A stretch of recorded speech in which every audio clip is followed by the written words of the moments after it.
Friends जदि आपनकर कहा सह से लव अटैचमेंट थिले मात्र समय अनुक्रमे तांको सह आपनकर संपर्क खराब हो गला एवं तांको आपण एबे पुनर्बार फेरी पाइबा ପାଇଁ चाहउचंती तेबे एही शक्तिशाली मोहिनी उपायटी को आपण अवश्य करि पारंती। आपण गोटे थर ही सफल हेबे किंबा जदि कोनसी नूतन स्त्री झियो किंबा पुरुषंक सह आपनकर लव अटैचमेंट चाहउचंती तेबे मध्ये आपण माने ए प्रयोगटू करंतु। आपनको दुई बार प्रयोग करिया पई पड़िबो नाही, गोटे थर ही आपण सफल हेबे। जदि भिडियोटी को संपूर्ण भाव में ध्यान सह एकाग्रतार सह देखिचंती एवं जो भली भाव में विधि आपको शेयर करुच्ची से भली भाव में पालन करिचंती। आपनकर एही शक्तिशाली तंत्रयुक्त मोहिनी प्रयोगटी आपनकर कोनसी भारी सामग्री आयोजन नहीं किंबा सेबे कोनसी जटिल मंत्र तत्वर आश्रय नवा पे नहीं, मात्र सूक्ष्म उपाय रे आपण तंत्रयुक्त मोहिनी क्रियाटी को संपादन करिकरी जदि चाहती निजर ब्रेकअप समस्या को पुनरुद्धार करि परिबा सह कोनसी नूतन लव रिलेशनशिप रे आपण माने अटैचमेंट होई परिबे। एभली निजे लक्ष्य करथिबे आपनकर इच्छा न थाई कि मध्य कोनसी ग्राहिक बंधन हो एभली किछि आसी परिस्थिति परि जाय थाए जद्वारा आपनकर मधुर संपर्कटी आपनको भूल बुझी थाए, आपन ठार दूरे जाय थाए, जद्वारा आपण ताको बारंबार जीवन भितर मिस करथांती, तांको कथा मने पकेकरी बहुत दुख प्रकाश करथांती एवं चाहूथांती कि जदि कोनसी बाटरे किछि मिराकल घटंता सेही व्यक्ति नारी बा पुरुषंक सह आपनकर सुमधुर संपर्क जागी उठंता तेबे आपनकर जीवनटी सर्वांग सुंदर हे जानता, तांको ठारो जहा आपण पाउथिले ताको पुनी प्राप्त करि पारंते। जदि एभली किछि समस्या दे आपण गति करचंती जोटि आपण हतबंब काईकि ताको सह मधुर संपर्क एमति तिक्ततार परिणत होला, कोन कोन असुविधा रहिला ताको जदि सजडे पई आपण असमर्थ अछंती, आपण निश्चित भाव में उपायटी को गोटे थर परीक्षा करंतु। कोन रिजल्ट पाउचंती मते निश्चित भाव में कमेंट बॉक्स रे शेयर करंतु एवं एभली बेले बेले आपनकर अनुभूति रे थिबो जे व्यक्ति नारी बा पुरुषंक सह आपण आगुरु परिचित नथिबे आकस्मिक भाव में एमिति कोन घटी जीवो से आपनकर निज ठारु मध्य खूब आपनार होई जिवे, तांको सह आपनकर संपर्क गढी उठिबो। सब नियतिर खेल जाकि ग्राहिक बंधन चक्र दोषुर होई थाए।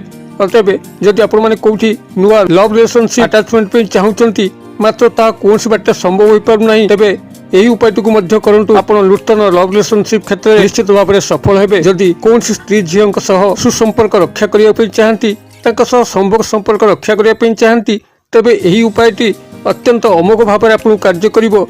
जदि आपण याको सठिक भाव में पालन कले तेबे चमत्कार तंत्रयुक्त मोहिनी प्रयोग जहाँकि खूब सहज करा जाय पारे। यार विशद विवरण पई आपण भिडियो शेष पर्यंत देखंतु। चैनल को प्रथम बार आस्थिले एही भली कंटेंट रुचि रहउतिले चैनल कड़े थिबा लाल कलर सब्सक्राइब बटन को क्लिक करी बेल आइकन को क्लिक करे और ऑल नोटिफिकेशन पर क्लिक करी चैनल को सब्सक्राइब कर नियंतु, जेबल कि आमे जेतर मध्ये आपण मानक सेवारे एही भली तंत्र मंत्र भिडियो अपलोड करिवु तार सर्वप्रथम नोटिफिकेशन आपण पाखरे पहुंचबो एवं से सब को आपण माने सर्वदूर देखिकरी किछि ज्ञान आहरण करि परिबे। तबे फ्रेंड्स एबे नजर पकेबा ई शक्तिशाली तंत्रयुक्त मोहिनी प्रयोग जेउथे कि आपनकर ना कोनसी भारी सामग्री आयोजन करिया पे अछि अथवा सेबल कोनसी जटिल मंत्र तत्व आश्रय नवा पे अछि एवं एहारी माध्यम रे आपनकर भांगी जाइथिबा प्रेम संपर्क को आपण पुनरुद्धार करि परिबे।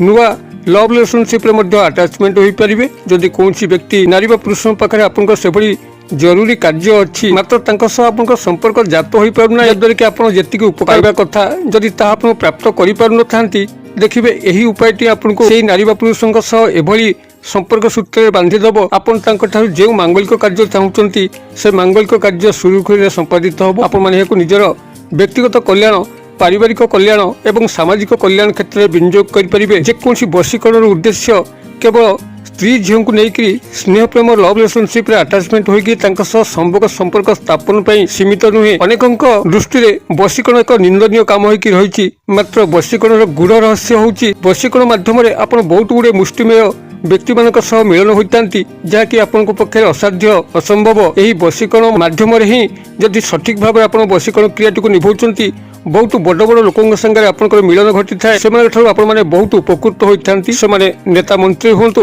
बड़ बड़ कॉन्ट्रैक्टर होंतु कंपनी कोनसे कर्मचारी होइथांतु किंबा से भली सामाजिक स्तर उच्च स्तर व्यक्ति विशेष होइथांतु जे मानक पाखरे कि आपनकर से भली गुरुतर कार्य थाए एवं जे मानकु नेकी आपनकर आर्थिक उन्नति प्रगति होइथाए व्यक्तिगत कल्याण होइथाए सेही मानक सह जदि सीधासलख भाव में आपण संपर्कित होई पारुनांती एही वशीकरण क्रिया माध्यम ही आपण संपर्कित होइथांती एवं निजर कल्याण करथांती।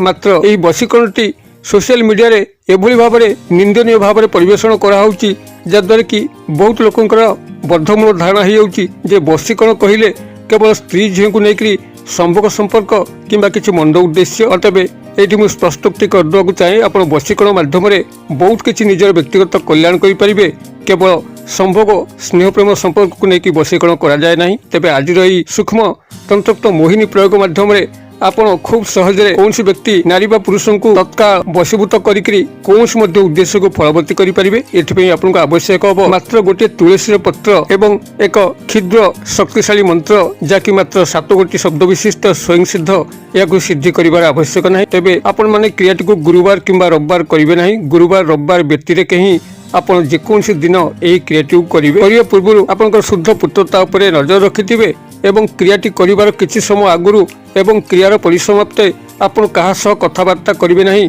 संपूर्ण भाव में मौनता अवलंबन करेंगे एवं क्रियाटी को जिते आपण संपादन करुवे से समय कौन जभली बाहिक शब्द आपको डिस्टर्ब न करे से प्रति ध्यान रखिथे।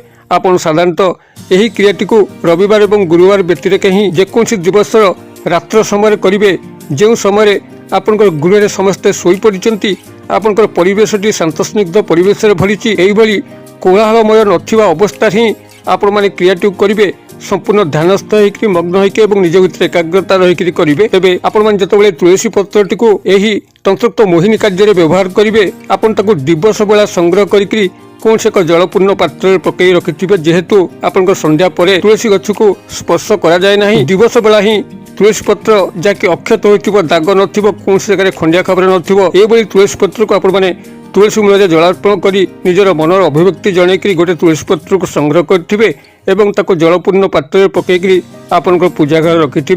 जिते रात्र आपण शांत स्निग्ध परिवेश भरुची आपंकर कौन स्थान कोलाहलमय ना निज रूम मध्य कौन से धड़ा किंबा हलदिया आसन पकईकरी उत्तर किंबा पूर्व दिग को मुख करके बसवे एवं तुलसी पत्रटी को आपंकर 2 हाथ पापुली रखिकी नमस्कार मुद्रारे से व्यक्ति नारी बा पुरुष को गभीर भाव ध्यान करेंगे जेभली कि मुख आपंकर अंतर मन में जल जल देखा एवं जो संपर्क चाहते से संपर्क एक काल्पनिक चित्र अंकन करेंगे। यही अवस्था कर सारा आपको जो क्षुद्र मंत्र कहूँ क्षुद्र मंत्रटी को आप मात्र 7 थर उच्चारण करेंगे एवं आपंकर हाथ उपर को 7 थर फुंक देवे। मंत्रटी आपंकर यही ओं तम तम ओं अमुक वश्य वश्य मुझे कहीदे ओं तम तम ओं अमुक वश्य वश्य मु बनानी डाकी दौची ओं तो लिखिपारे तम तम तमकार तम ओं हर्ष अनुसार ओं अमुक वश्य वश्य ब तालबेश ज्य फला विसर्ग यही भाव में मंत्र होची ओं तम तम ओं अमुक वश्य वश्य अमुक स्थान में आप संपुक्त नारी बा पुरुष जहाँ को अपनी वशीकरण क्रिया सामिल कर नाम को जोड़िकी मंत्रोक्त उच्चारण 7 थर करेंगे और 7 थर आपंकर से नमस्कार मुद्रा उपर को फुंक प्रदान करेंगे।